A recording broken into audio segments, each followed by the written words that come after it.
नमस्कार प्यारे विद्यार्थियों, स्वागत है आपका ज्ञान सागर क्लासेज के ऑनलाइन प्लेटफॉर्म पर। तो आज मैं आपके सामने छोटा सा टॉपिक लेके आया हूँ कि हाई कोर्ट रिट जारी करता है। क्या टॉपिक कौन सा होएगा दोस्तों? रिट। कि जो हाई कोर्ट जो रिट जारी करता है, जो आदेश जारी करता है, वो देखेंगे। और छोटी सी बात देख लेते हैं दोस्तों कि रिट जो होती है वो सरकारी संस्थान के अंदर जो कार्य करता है उन पर ही जारी होती है। किस पर होती है? जो प्राइवेट होते हैं उन पर नहीं, जो सरकारी जो गवर्नमेंट एम्प्लॉय होते हैं उनके ऊपर रिट जारी की जाती है। और करता कौन है? हाई कोर्ट करता है। तो दोस्तों हाई कोर्ट भी करता है और सुप्रीम कोर्ट भी करता है, परंतु लेकिन इसके अंदर जो हाई कोर्ट होता है वो 6 प्रकार से रिट जारी करता है और जो सुप्रीम कोर्ट होता है वो 5 प्रकार से रिट जारी करता है। ठीक है दोस्तों, तो अपने आज हाई कोर्ट की जो 6 प्रकार से रिट जारी की जाती है उसके बारे में देखेंगे आज। ठीक है दोस्तों, तो आज अपने टॉपिक देखते हैं, छोटा सा टॉपिक, ध्यान से देखिएगा। रिट। कौन सा? रिट।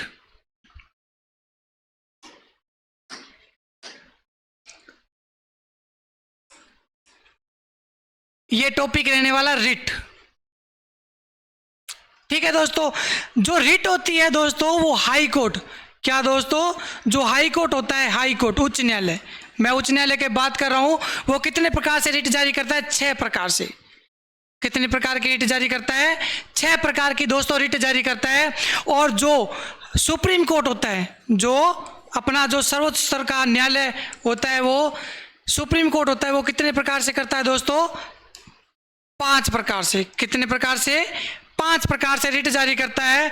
और इसमें हाई कोर्ट में मैं आर्टिकल की बात करूं तो किस आर्टिकल के अंदर ये है कि सुप्रीम कोर्ट 6 प्रकार से रिट जारी करता है दोस्तों? तो आर्टिकल है इसका 226। कौन सा आर्टिकल दोस्तों? आर्टिकल 226। और सुप्रीम कोर्ट की बात करूं दोस्तों तो सुप्रीम कोर्ट जो रिट जारी करता है वो आर्टिकल 32 के तहत, अनुच्छेद 32 के तहत रिट जारी करता है 5 प्रकार से। ठीक है दोस्तों, हाई कोर्ट 6 प्रकार से रिट जारी करता है और सुप्रीम कोर्ट 5 प्रकार से रिट जारी करता है। और हाई कोर्ट अनुच्छेद 226 के तहत रिट जारी करता है और हाई कोर्ट अनुच्छेद 32 के तहत रिट जारी करता है। ठीक है दोस्तों, अब देखते हैं कि रिट कौन कौन सी 6 प्रकार से रिट होती हैं। तो पहली रिट होती है दोस्तों बंदी प्रत्याक्षीकरण। कौन सी रिट होती है दोस्तों? हाई कोर्ट की जो 6 प्रकार की रिट है अनुच्छेद 226 के तहत देखते हैं अपने। पहले मैं लिख लेता हूं दोस्तों हाई कोर्ट, उच्च न्यायालय लिख लेता हूं यहां पे।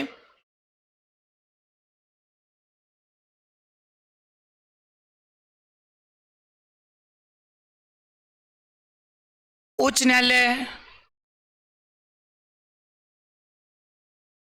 की रिट। ठीक है, उच्च न्यायालय की रिट देखते हैं दोस्तों कि वह कितने प्रकार से। तो आर्टिकल की मैं बात करूं तो आर्टिकल कौन सा?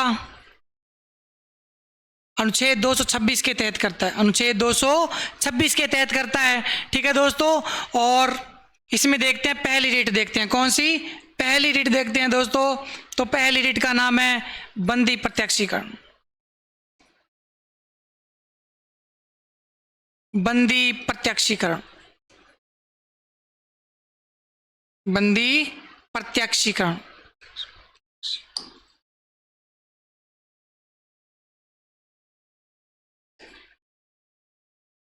बंदी प्रत्याक्षीकरण नाम से स्पष्ट हो रहा है दोस्तों।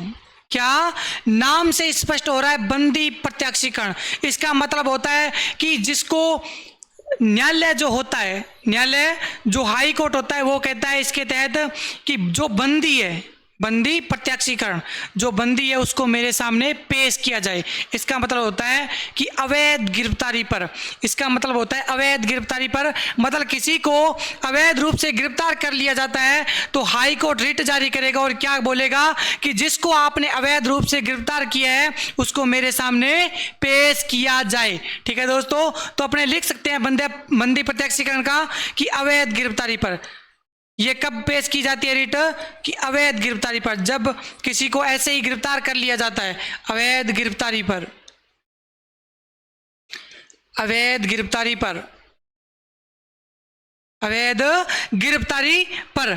ठीक है, और जो न्यायालय होता है वो क्या बोलता है कि पेश किया जाए, अवैध गिरफ्तारी पर पेश किया जाए। क्या दोस्तों? पेश किया जाए, पेश किया जाए।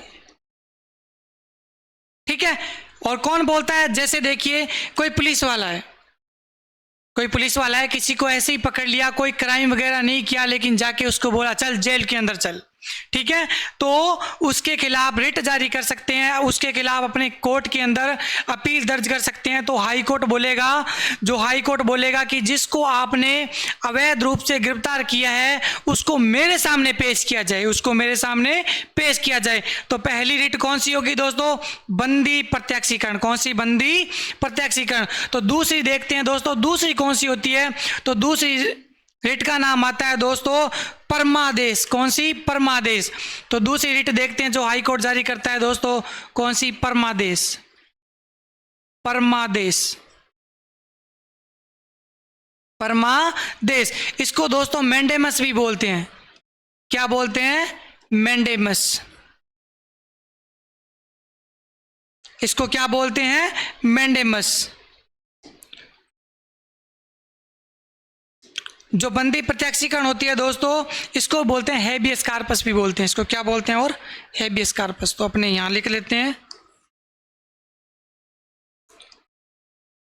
Habeas corpus. ठीक है दोस्तों। फिर अपने कौन सी पढ़ रहे थे? परमादेश। कौन सी? परमादेश पढ़ रहे थे। ठीक है, परमादेश को मैंडेमस बोलते हैं। तो इससे नाम से स्पष्ट हो रहा है, परमादेश, आदेश देता हूं, मैं आदेश देता हूं। और ये कौन बोलता है? हाई कोर्ट बोलता है। कौन बोलता है? हाई कोर्ट बोलता है कि मैं आदेश देता हूं। इसका मतलब है, जैसे देखिए परमादेश का मतलब होता है कब आदेश देता है। मैंने पहले बताया कि जो सरकारी संस्थान में काम करते हैं उनके ऊपर ये रिट जारी हाई कोर्ट कर सकता है। जैसे देखिए कोई सरकारी संस्थान में, कोई सरकारी संस्थान के अंदर कोई गवर्नमेंट एम्प्लॉय अपना काम नहीं कर रहा, अपने लोग जा रहे हैं लेकिन वो बोल रहा है कल आना, फिर जाते हैं फिर बोलता है कल आना, ऐसे ऐसे काम करता ही नहीं है। तो हाई कोर्ट एक रिट जारी करेगा कि मैं आपको आदेश देता हूं कि आपका जो काम है वो काम किया जाए, अन्यथा आपको पद से हटा दिया जाएगा। ठीक है, ऐसी रिट जारी कौन करेगा? हाई कोर्ट करेगा। दूसरी परमादेश। ठीक है, आदेश देगा गवर्नमेंट एम्प्लॉय को। तो इसका मतलब क्या होगा परमादेश का? कि हम आदेश देते हैं। और कब आदेश देगा? जब कर्तव्य का पालन नहीं किया जाएगा। तो इसमें लिख सकते हैं दोस्तों, इसका मतलब क्या होता है? हम आदेश देते हैं, हम आदेश कौन देगा? हाई कोर्ट देगा। हम आदेश देते हैं। और कब आदेश देगा? जब कर्तव्य का पालन नहीं किया जाएगा। कर्तव्य पालन न करने पर, कर्तव्य पालन न करने पर आदेश देता है हाई कोर्ट या सुप्रीम कोर्ट देता है। ठीक है दोस्तों, हाँ जी। ठीक है, परमादेश में पता चल गया कि जब कोई सरकारी एम्प्लॉय काम नहीं करता है तो उसको आदेश देता है कौन? हाई कोर्ट या सुप्रीम कोर्ट देता है। ठीक है दोस्तों, हाँ। तो तीसरी रिट होती है, उसका नाम होता है प्रतिषेध लेख। कौन सी होती है दोस्तों? प्रतिषेध लेख। तो तीसरी रिट लिख सकते हैं अपने लोग। जो 3 नंबर की रिट जारी करता है वो होती है प्रतिषेध लेख। प्रतिषेध लेख, प्रतिषेध लेख। इसको इंग्लिश के अंदर दोस्तों प्रोहिबिशन भी बोलते हैं। क्या बोलते हैं? प्रोहिबिशन। इसको और क्या बोलते हैं? प्रोहिबिशन।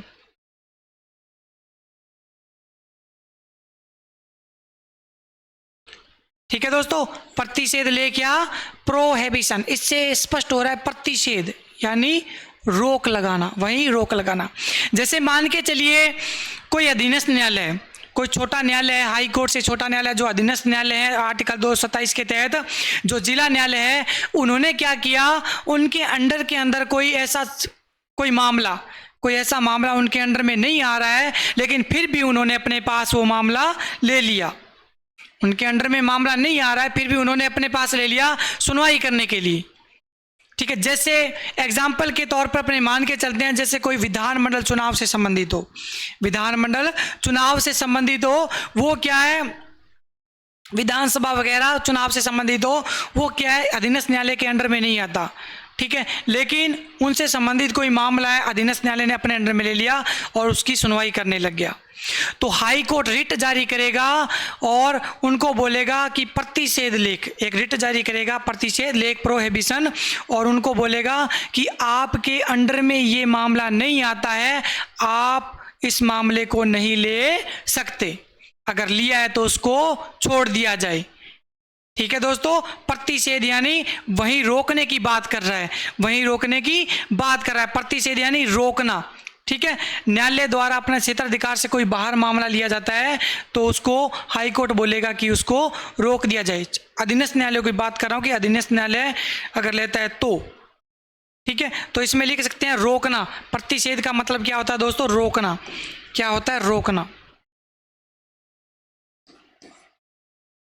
नाम से स्पष्ट हो रहा है, प्रतिषेध, रोकना, ठीक है। तो इसमें लिख सकते हैं न्यायालय द्वारा अपने क्षेत्राधिकार से बाहर, इसमें लिख सकते हैं न्यायालय द्वारा अपने क्षेत्राधिकार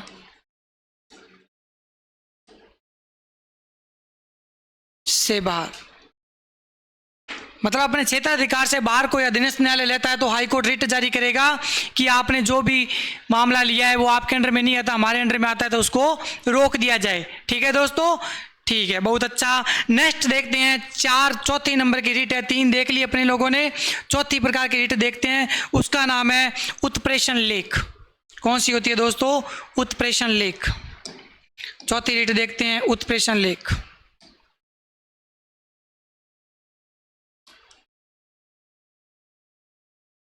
उत्प्रेषण लेख,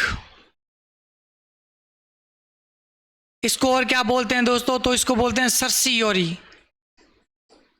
सर्सियोरी। उत्प्रेषण लेख या सर्सियोरी, ये भी न्यायालय से संबंधित है। जैसे अपने प्रतिषेध लेख में देखा था कि उन्होंने कोई मामला है वो अपने पास ले लिया, तो अधीनस्थ न्यायालय, जो अधीनस्थ न्यायालय ने मामला लिया है तो हाई कोर्ट बोलेगा कि आपके अंडर में नहीं आता, इसको छोड़ दिया जाए, ठीक है।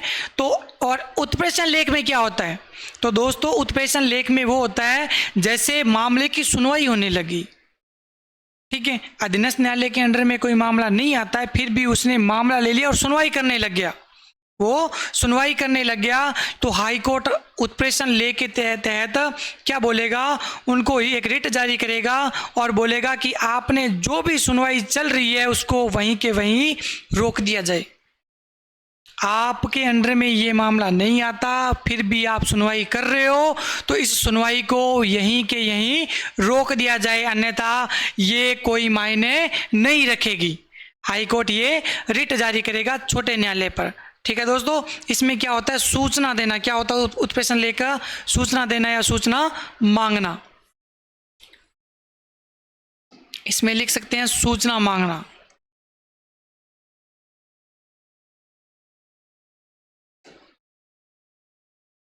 सूचना मांगना, ठीक है दोस्तों।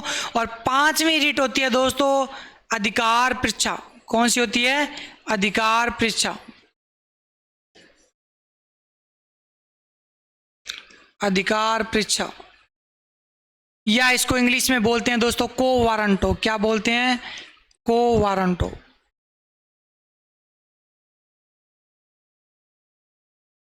अधिकार परीक्षा या को वारंटो, इसका मतलब होता है तुम्हें क्या हक है, तुम्हें क्या हक है, इसका मतलब क्या होता है, तुम्हें क्या हक है।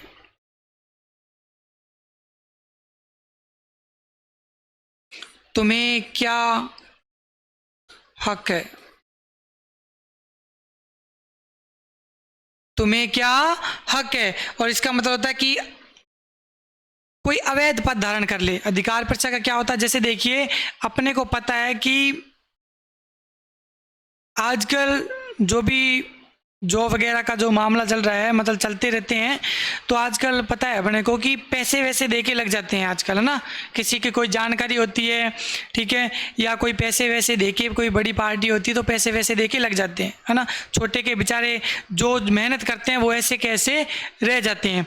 तो इस मामले में भी रिट जारी की जाती है, हाई कोर्ट करता है। अधिकार पर्चा जैसे कोई पैसे वैसे देके लग गया तो अपने हाई कोर्ट के अंदर रिट लगा सकते हैं और हाई कोर्ट उनसे बोल सकता है, ठीक है ना। अधिकार पर्चा, अपने को भी अधिकार है और हाई कोर्ट बोलेगा कि तुमको क्या हक है। जिसने अवैध रूप से पद धारण किया है ना, उसको बोलेगा कि तुमको क्या हक है, किस हक से तूने एग्ज़ाम क्लियर किया है, क्या किया है, तुमको कौन सा हक के तहत तुम इस सीट के ऊपर बैठे हो, गवर्नमेंट एम्प्लॉई बने हो। तो अधिकार पर्चा का एक साधारण बातों में बात करूं कि अगर कोई गवर्नमेंट एम्प्लॉई क्या करता है, अवैध रूप से पद धारण कर लेता है, क्या अवैध रूप से पद धारण कर लेता है, तो हाई कोर्ट रिट जारी करता है कि तुमने किस हक से ये पद धारण किया है, ठीक है ना। तो इसमें क्या है कि तुम्हें क्या हक है अवैध रूप से पद धारण करने पर, ये रिट जारी की जाती है, ठीक है दोस्तों, अधिकार पर्चा।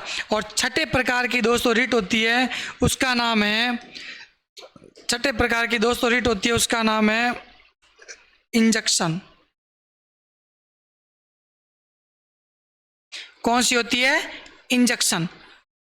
इसका मतलब होता है दोस्तों, इंजेक्शन का मतलब होता है दोस्तों तुरंत रूप से कार्य किया जाए, तुरंत प्रभाव से, तुरंत प्रभाव से काम किया जाए, तुरंत प्रभाव से कार्य किया जाए, तुरंत प्रभाव से कार्य किया जाए।